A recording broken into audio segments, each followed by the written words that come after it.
I'm Chaiti Narula and Chetan Vohra joins me today of Wedding Line. We're discussing weddings on this special episode. So I just want to jump straight into this. What is happening to the Indian wedding industry? A projected $1 trillion industry? And by which year? I mean, spiraling out of control. Well, I think it's been long due. Yeah. With a country as populous as we are, I think it's been very lucky to be in India at this point of time. The way the whole industry has actually come together, it's only been a 20-year story. From the last 15 to 20 years is where weddings have actually suddenly become this whole thing, from becoming unorganized to being into a more formal to sector. being into becoming an industry. We've had many associations come together, companies that are being born now, collaborative partnerships, and not just from an industry perspective. I think what's happening is everyone's coming together. So you have the designers who've suddenly woken up and realized that we've woken up to them. So it's no longer that, everybody worked in silos. You realize that if there was a wedding happening, you said, okay, you needed clothes, you needed a decor company, you needed somebody to do the food.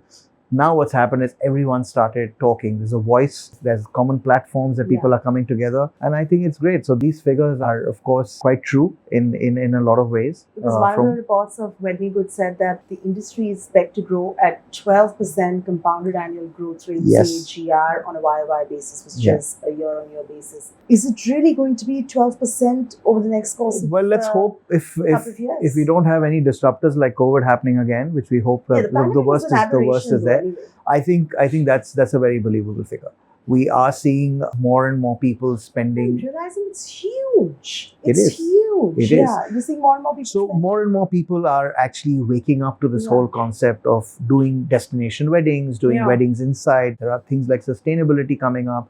There are entire resorts that are building today, are building themselves on the platforms of doing only weddings. And they want to be pegged as wedding properties. And you have, internationally, you had cities, literally cities, which are resorts, which wake up only for 6 months of the year in the summer in Europe to only do weddings. And that's a concept that's coming to India too. So what is it psychologically that excites them about a big maximalist wedding? Is it the show-off factor? Is it the social gathering part? Is it the standing in society, or just that it's, we're not going to get married again, hopefully. So let's just make it as big as possible. Which one is it? Well, I think it's a mix of all. There are different schools of thought that everybody follow. Certain cities definitely have a very social fabric to it, where you get up and say, so-and-so did it and I need to do it bigger and better. There are some people who just get up and say, this is what is expected of us to do it. And there are some people who just they don't give a damn. We just want to go out and have fun. How true is that? And who doesn't like a holiday, right? For your entire guest list, that is actually a holiday. So people coming out and getting 3-4 days. It is a lot of fun. Your parties start. The best weddings I've been to is the destination. Absolutely. And never the ones that happen in the same city. Destination wedding just gives you that entire break that you really need. You can shut off everything for 3 days. You put your emails on silent. You say, okay, I'm just going to go out and have a good time. And we realize that that's actually the biggest thing that people go out to. It's not just the destination. Very interesting you mentioned destination weddings. Are you seeing more people go out of the country and get married now? Or because of Wed in India, people are choosing to be in India more? What is the reality? The kind of destinations that Incredible India really showed you was fantastic. I'm intrigued. Which ones are these? Every state today is looking at Wed in India as being a development platform. Rajasthan today, for example, has places like Kumbhalgarh, or places like, which you might not even heard of. If I want to go ahead and get married in India, what are your top 5 or 10 wedding destinations? And don't include Rajasthan. Everybody knows about Rajasthan. I think there's a lot of development now with the Northeast. Uttarakhand, up north, if you look at a city like Dehradun, 3.5 hours away from Delhi today, every state, to be fair, is doing its bit. Offer a product. Goa, there'd be Kerala, there'd be Gujarat. All of it, yeah. All of it. I don't think it'll be very, very unfair to really get up and say that, I don't want to put in even a state like Chhattisgarh, for example, right? When you get up and say that you wouldn't want to, what has it got to offer? But if you sit down and look at it, it's got great picturesque places. The age-old saying goes, the big fat Indian wedding. In the pandemic, it all boiled down to minimalism. What is the trend right now in 2024? There's a shift. They are spending more on their own, themselves. They want to spend on the clothes. They want to spend on the experiences. They want to be able to go out to a destination, whether it's India, whether it's outside. They want to take their friends who matter. No longer is it 500, 700 senseless people. I don't want to call the entire colony, and I don't want to call my entire business or my phone book. I want to call people who matter. 3 days ago, and while we were discussing a big wedding and we were discussing multiple functions, all of that. It's very funny because the bride turned around and told her father that, you know what, let's cap it at this. But since you've decided you want to spend this much money, invest it in this business I want to start. How lovely. Who is driving these $1 trillion economy now as far as wedding is concerned? The money is there. The money is in all these pockets that we never realized was there. That money is now centralizing coming. So when you get up and say there's a kitty now that's coming all over, that money is actually coming in from across India, from places you wouldn't have heard of. The numbers contributing to this $1 trillion industry going forward would have come from tier 1 cities in the country. Not at all. It's coming really It's coming from the tier 2. It's coming so the buying power in terms of the disposable income available is with the tier 2 is with the tier 2 cities, and they are the ones who want to do everything else. Forget about us. You ask a jeweler, you ask an automobile brand, you ask Rolls-Royce and Bentley, they sell more cars to these smaller cities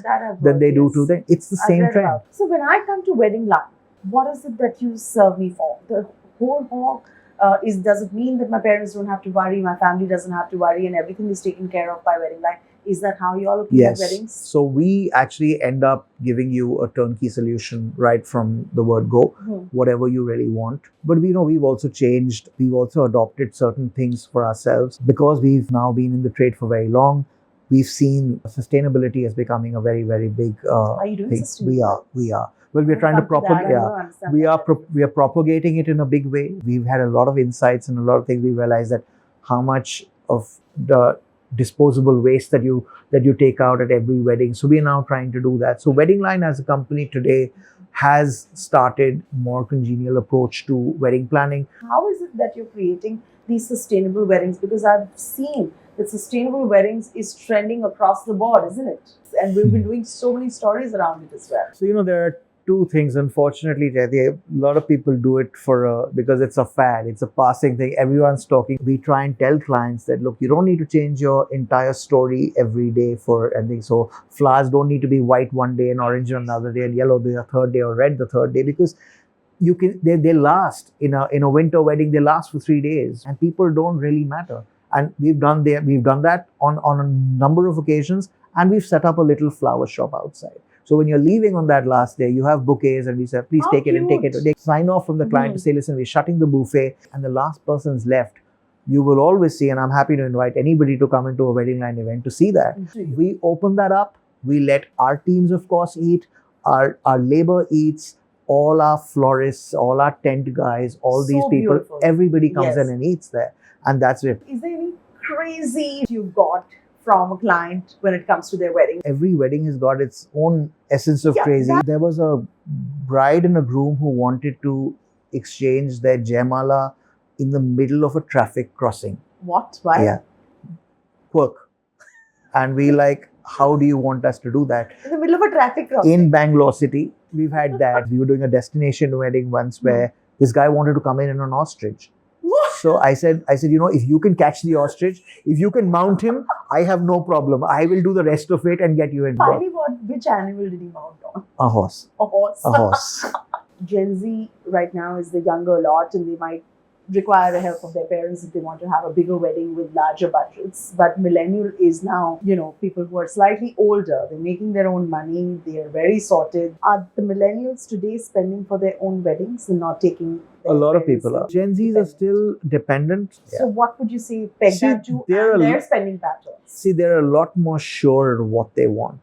There's no longer this whole bit where you needed your parents involved because you weren't sure. They're clear that they want to get married. They know there's a budget. They know what they want to spend on. They don't want to live at home with their parents. They want their own homes. They want to set up their own places. They know where they want to live. They know how much it's going to cost. They've planned everything right up to a few innings ahead. So I think they are fairly clear with what they want. With the millennials, what we find is parents coming to us and saying, inko samjhao, try and tell them something, because ultimately we have a standing in society. that please understand it's not about their wedding, it's also about all the weddings we attended for people, and that this is our rishtadari, and these are people that we've had when I spent 50 years and 60 years with.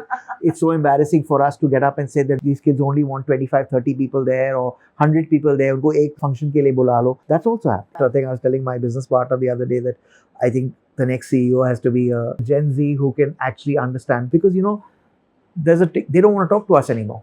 They want to talk to people their age. They want to talk to them, because you've suddenly become the old uncle and the fuddy-duddy that they don't want to talk to. So much as you try and evolve, I think that's also boomers, reality. What they call they are boomers, yeah. See, things like we never knew. I shudder to think what they call us now, but yeah, fossils. But yeah, very interesting insights, and thank you so much for joining us. It was really a pleasure talking to you, and we are looking forward to a larger association for many, many years. Fantastic. Very, very nice. Thank you so much.